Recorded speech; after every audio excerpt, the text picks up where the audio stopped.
Okay, so welcome to BE423 523 Biosystems Analysis and Design, in which you'll learn to simulate growth in microbial, animal, and plant systems. And my primary training and current research is in irrigation systems design and modeling. So as an irrigation engineer, I've learned there's 3 great times to be an irrigation engineer. Can any of you think of what those might be? Yes? A drought. A drought, good. So climate change is great for irrigation engineering. We have not enough water in Arizona, and so the state is spending tens of millions of dollars, and the federal government too, on figuring out how to keep farms going in Arizona and how to stretch the water. And actually, they want to move the water from the farms to the cities, but not lose the agriculture. So drought is a great time to be an irrigation engineer, which is sort of morbid in a way, to hope for drought. But really, I've said this my whole career, is the best time to be an irrigation engineer is when there's a drought, because then they need you. Okay. Can you think of some other great times to be an irrigation engineer? Well, one is when they're developing a new area, putting in all sorts of new farms, and then they need irrigation systems. So that's a very positive time to be an irrigation engineer. And actually, I worked in a region like that, Eastern Washington, for a while, where they were putting in lots of apple orchards and grape vineyards. So I experienced that too. And then the third time is when, after they've put in so many systems, they've over allocated the water, and then you have to figure out how to conserve the water more efficiently, which means putting in new irrigation systems that are more efficient. Okay. So anyway, so much for my morbid approach to liking drought, but I have a similar example of taking advantage of a bad situation. And so, there's been, I don't know if you've heard, but there's been these fires in Los Angeles. I hope, are any of you from Los Angeles? Okay, good. But anyway, there's this article this morning about this family. I don't know if they just used a hose or set up an irrigation system, but they pumped water out of their pool, and their house is still standing. They wet all the plants around their house. They had set this system up before the fire started, but they wetted all the vegetation around their house, and they wetted down the roof and everything. So they were ready to go. And it showed them with a hose. But I think as an irrigation engineer or as a biosystems engineer, both, that we can take advantage of this situation, and possibly you guys can find a job, because one of the things they're going to spend tens of millions or $1 billion on in the next several years is how do we prevent the fire situation from happening again. You just know they're going to spend all that money, especially with all the political pressure and, everybody trying to figure out how to save their job or how to save their neighborhood or how to save their house. So there's going to be a lot of money spent on this. And I'm teaching irrigation class at the same time I'm teaching this class. And one of the students in my irrigation class, I haven't told her this yet, but she modeled fire in this class. They had a project group. So 25% of the grade in this class is modeling something. Could be, algae growth, could be anything. You can model fire. So what, you wouldn't think of that, but they thought of it, their group.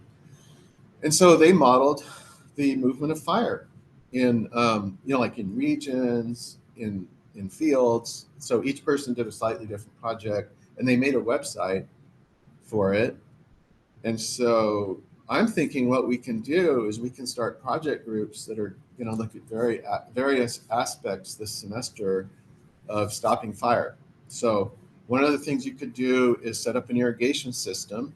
I don't know if you guys have seen pictures of Pepperdine University. It's got all the grass around the buildings, all the green grass. So one thing you can do is water an area and grow grass around the buildings so that there's just no possibility fire's going to get to the buildings. Another thing you could do is like the family with the swimming pool, um, pump just on a local level, pump water onto the vegetation. And so as a biosystems engineer or as an irrigation engineer, you can calculate, well, you know, they're just using a hose and spraying down, but that's not very, that's not engineering. That's just like, oh, an idea, I can spray it on my plants. But you could calculate like how much, um, what do you call it? How many calories or whatever, how much fire potential there is in the vegetation around your house. How much do you need to wet it down? How much do you need to wet down your roof? And so on.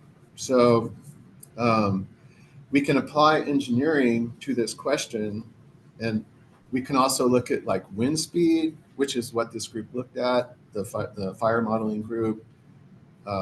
We can look at density of vegetation. For example, in the Eaton fire, somebody had sent out a TikTok like a month ago saying, get all your stuff together that you need to leave quickly, put it in a box, and be ready to go. Because he had hiked up Eaton Canyon and he had seen that there's all these dead trees stacked on top of each other. So it was like a tinderbox. And, there's a reason all those insurance companies canceled insurance policies several months. They must have seen the same thing. They must have fire modelers who can see when there's extreme likelihood of fire. So, and that's another thing a group could do is they don't have to look at like how could you set up an irrigation system to maybe make breaks, or how could you make breaks by just plowing plants under with a tractor, before the fire is ready to come. Um, but you could also, I forgot where I was going with that last statement. Does anybody remember? Oh, okay. So I'm thinking, so what we'll do is we'll set up project groups. You don't have to work on fire, but I would suggest that it would be interesting to work on fire this semester. And also it might lead to a job.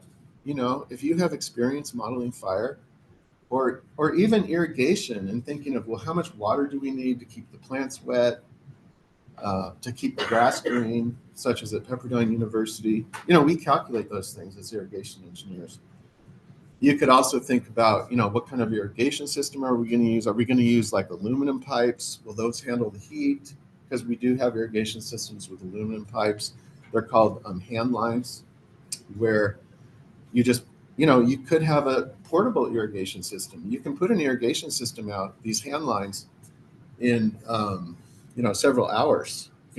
You can have 1,300 feet of hand lines installed in just a few hours. They're made to just put together because they move them every day in agriculture.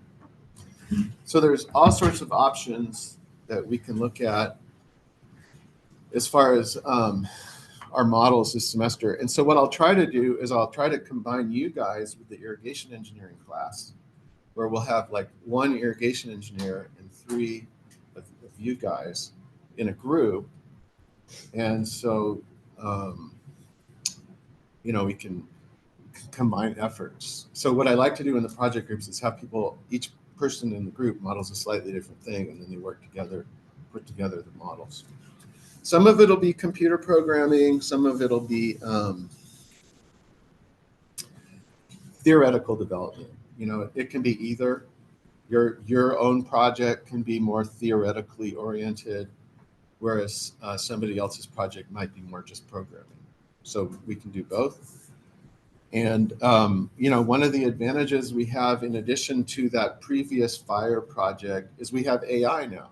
I'm sure AI can just, you could probably say model fire in Eaton Canyon, and it'll probably give you a computer code. I don't know. I've been using AI all the time lately. I used to think I was too old to program because programming involves finding the errors and then figuring out the errors. Well, I'm just too old to do that, to pursue the errors till I figure them out. But now with AI, I'm solving all my errors in like 5 or 10 minutes. Just like, what do I do here? What's wrong? tells me exactly what's wrong, move on to the next problem. So anyway, it's exciting to be in the AI era. And one thing I've learned too, I don't know if this will change, but you need to know something about programming in order to work with AI. It's not just going to figure everything out for you. You need to have some background in programming and in understanding the theory of the problem. And it's going to give you a lot of answers, but it's not going to give you every answer. So even at this point, it's still valuable to know programming. Okay, well, that's just my little intro to the exciting projects that we might have this semester. And so I just wanted to give you a little background on the course. So like I said, I was an irrigation engineer. Was asked to teach this course. After a couple years of pain and agony, I learned all the mathematical formulas in this biomedical engineering textbook. And then I converted it all to biosystems engineering. And then more recently, we've added Math Insight. So in the first week, you're going to use the Math Insight web pages. It's a very good treatment on modeling of biological systems. So there are certain equations, such as binary growth, certain mathematical equations apply to biology. And so the first one you're going to look at is growth of bacteria. I don't know if I said binary growth. I don't think I meant to say that. I've been thinking about binary lately because I got my son a shirt. He's a programmer. And it says there's 2 kinds of people in this world. No, it says there's 10 kinds of people in this world. Those who know binary and those who don't. So I didn't see a lot of laughter. My son hates the shirt. He told me he hates it. Well, the funny thing is 1 0 in binary means 2. Okay. I just thought it was so funny. But my son doesn't have the same type of humor that I do, I guess. So anyway, we incorporated all the Math Insight web pages. And so we've built especially the first part of the course around those. We still have our own lectures. So what we do is we basically take the Math Insights algorithm and then put them into Python. And then, like I said, the other thing I've done is put all the lectures online. So this will be like a flipped class where we'll mostly just work on problems in class. More than any other class I teach, it's important to come to this class because you're integrating theory, math, and programming. And it's just there's 2 potential gaps there in putting all that together. So it's very helpful to sit down with other people and work on things like that together. Okay, so we'll look at a range of biological systems. You can even model systems like this, wolves and bison, coyotes and rabbits. There's all sorts of biological systems that we'll be looking at. So the learning objectives are that you'll use numerical methods in Python to analyze systems of biological organisms. We'll also look at linear programming. I know you guys don't get linear programming in your plan of study because you don't have to take linear algebra, right? Yeah. So we'll get that. And we'll look at actually how to solve those linear equations. Spend about a week or 2. And actually we'll use Python to solve them and also some libraries from online.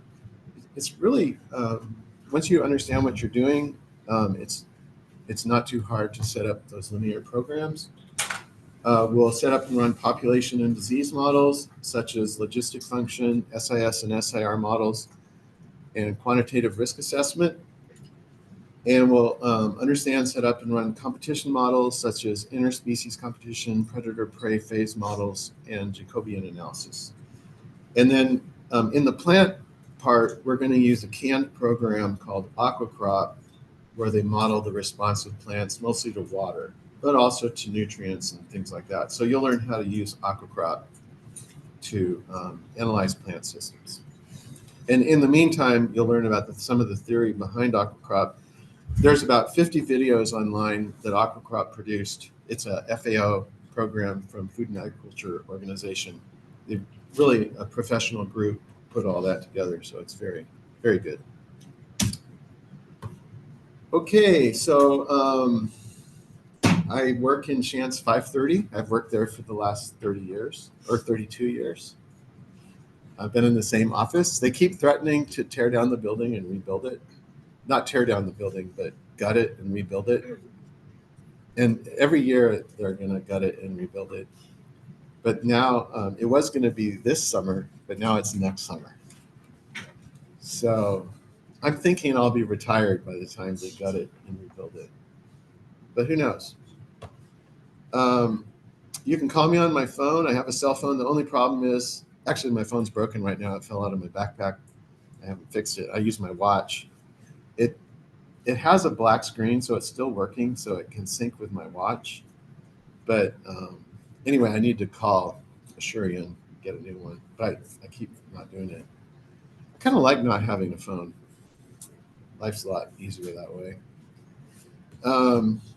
But you can contact me. You can send emails to me. So I'm happy to meet with anybody. The only problem I mentioned with my watch is I might think it's a spam call unless you alert me with a text message or something, or send me an email message saying you're going to call. Okay, so like I said before, you're going to watch the lecture online. And what we have is we have a quiz prior to class where you're going to take a quiz.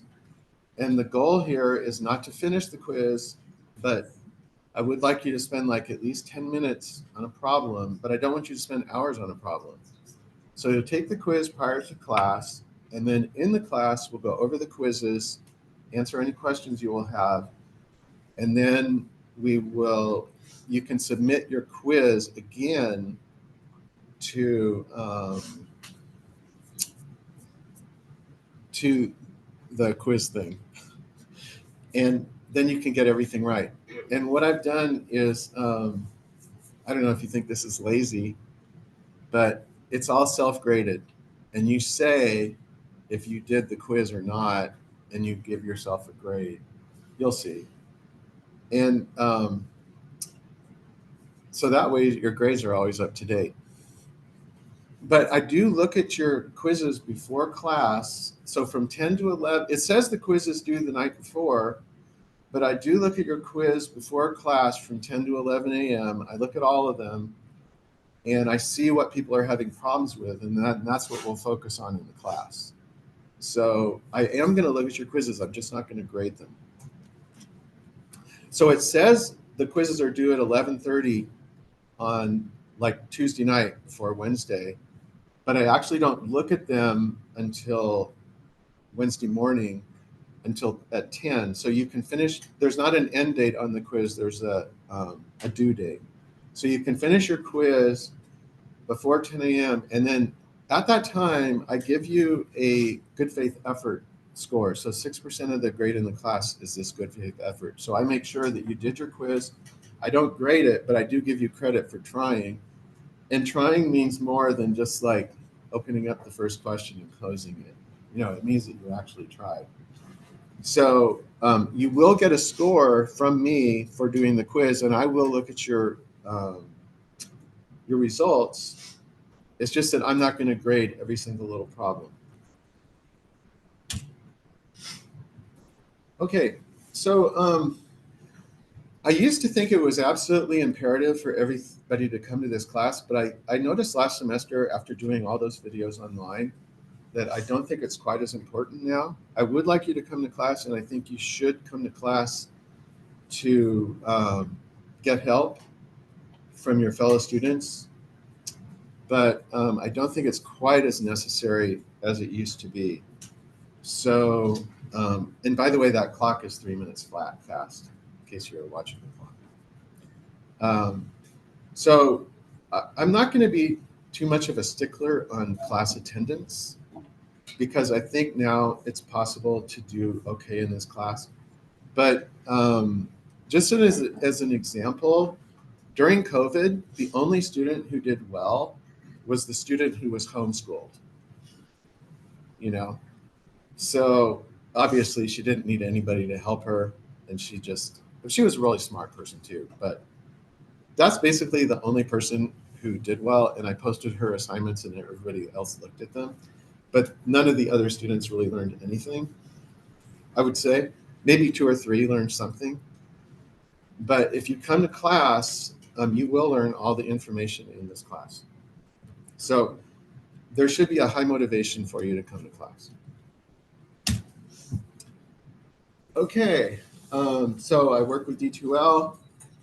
All the videos are on YouTube, but I have all the links in D2L. So you can just click on the video in the D2L homepage. It'll take you to the video and you can watch it. So they're all just sitting there waiting to be watched. I don't have any required texts or readings other than what's in the D2L.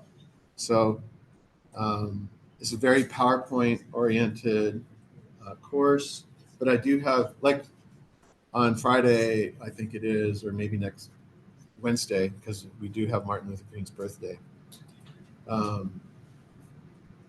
There's like a class activities page where we'll go over, and then I have the PowerPoints posted too.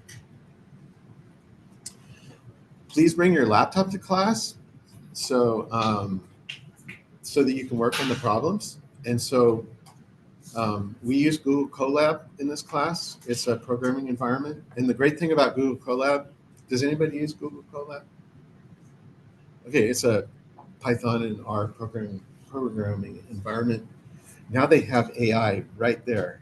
And you can just, any question, it just says, what's my error? And also they have this Gemini thing over to the side where you can ask it, how do I do this? So I think I'm going to talk about this later, but what you can do is you're welcome to use AI, except on the test. So, but what you can do is you can bring all your codes to the test. All the codes you've worked on, they'll be available and you can use them during the test. Just you can't use AI, obviously, during the test. Okay, there's no required extracurricular activities. So like I said, the quizzes prior to the class, you can resubmit them 3 times. There's a lot of multiple choice questions because it's important in this class to understand concepts. So you can see where you got answers wrong on the multiple choice questions, as well as coding questions. How do you code things? There's 3 exams are taken in person in Chance 440, 2 midterms and a final. Finals comprehensive. The thing about this class I don't do in other classes is almost everyone bombs 1 test. So I take the top 2 out of 3 tests. I always think I don't need to do that, but just the nature of the class, you're given a programming problem and you have to figure it out.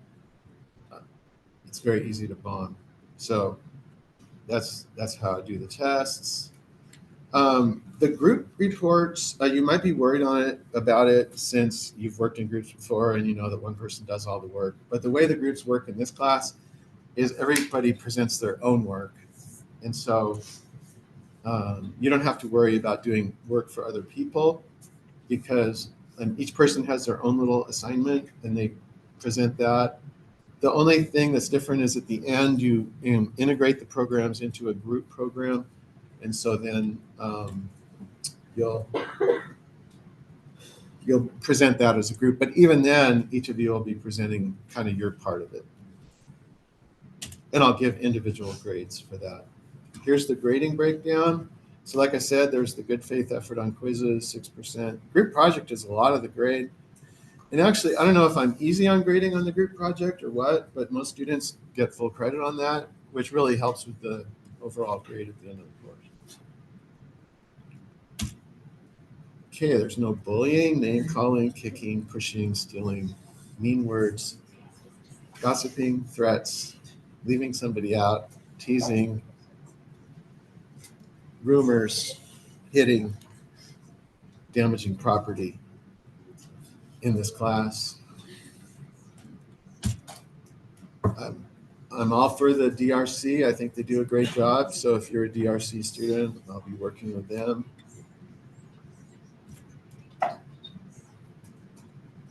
Okay, so here's just some of the, you can work together on homeworks and quizzes, but I don't want you to turn in the same thing that somebody else turns in. Okay, so I'll be looking for that. I'll be making sure that people don't have the exact same code, that kind of thing. I don't mind if you use AI to write code. I think that's where things are going. If you're not using AI, you're behind, basically. So there's some people who don't want to use AI. You know, I know one person like that. She thinks it's bad to use AI. And I don't agree with that. I just went to a ag tech conference, and basically the company owner said, if you're not using AI, you're just terribly behind. I know I can see the same thing with myself. I'm solving problems in 5 or 10 minutes that I would take days to solve, you know, coding errors.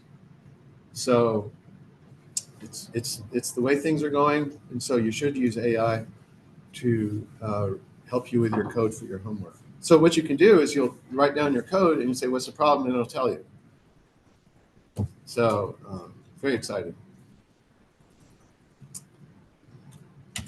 Okay, here's the course. So we'll start with binary fission, which is cell division. We'll look at penicillin clearance, like how fast the penicillin degrades in the body. We'll look at some methods of biological systems analysis.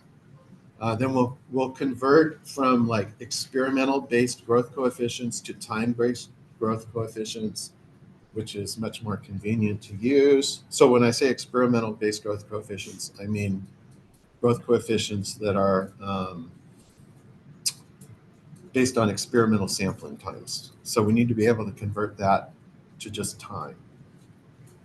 We'll look at some methods in numerical analysis, Euler method, Taylor series. Then we'll look at the environmental carrying capacity. So the growth is limited by the environment. Then we'll apply that to the logistic model, and we'll look at harvesting. And then what you'll do is you'll make this big green algae biology program where you're calculating the rate of green algae growth and how fast you can harvest and what your yield is from your system. So that's how we'll finish up that. And it's similar to what I used to do in my green algae biological growth modeling, but I made it much simpler. I took out some of the variables. And then we'll look at animals. So we'll look at predator-prey models, and this gets very interesting with the differential equations, and there's something called the Jacobian stability. We'll look at all that kind of stuff. Then we'll do the linear equations.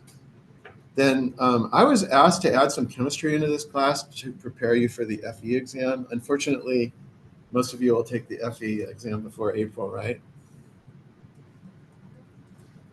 But anyway, if you want to wait till this is all chemistry. So it's just things related to what I do, like fertigation, nutrients, salinity in water, acid injection, things like that. And then the last part of the course will be the aquacrop analysis of crop systems. So you learn a lot of things from those aquacrop videos. And then here's the exams. And then May 7th, we have the comprehensive final. And the group presentations are listed in here. Okay, it looks like I have 3 minutes.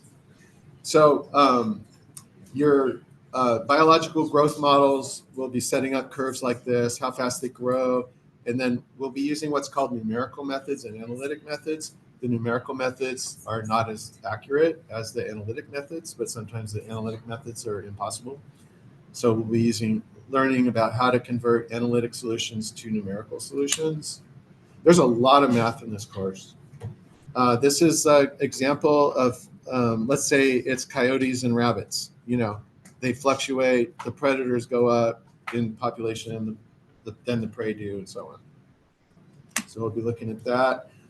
This is an example of a linear equation calculating the amount of carbon monoxide in each room in a restaurant. So we set up simultaneous equations, and then we solve them with linear equation methods. This is AquaCrop, very nice program. And then here's the group project. So there's 3 phases. First, you define your project. Then you do your programming, phase 2. And each phase has a report and a presentation. So we'll either have the presentations on video or in class. I'd like for you to present in class sometimes, but not all the time. And then I think next time we'll start with Google Colab introduction, but it's in your Google Drive. And if you want to look at it, you can do that. You can look at Google Colab and look at how to use it. It's really easy to use. I know all of you had Python with Dr. Tamimi, right? So you guys are ready to go. Don't have to worry about any Python introduction, but the Google Colab will be a slightly different programming environment than what you've been using. All right, we'll see you next time.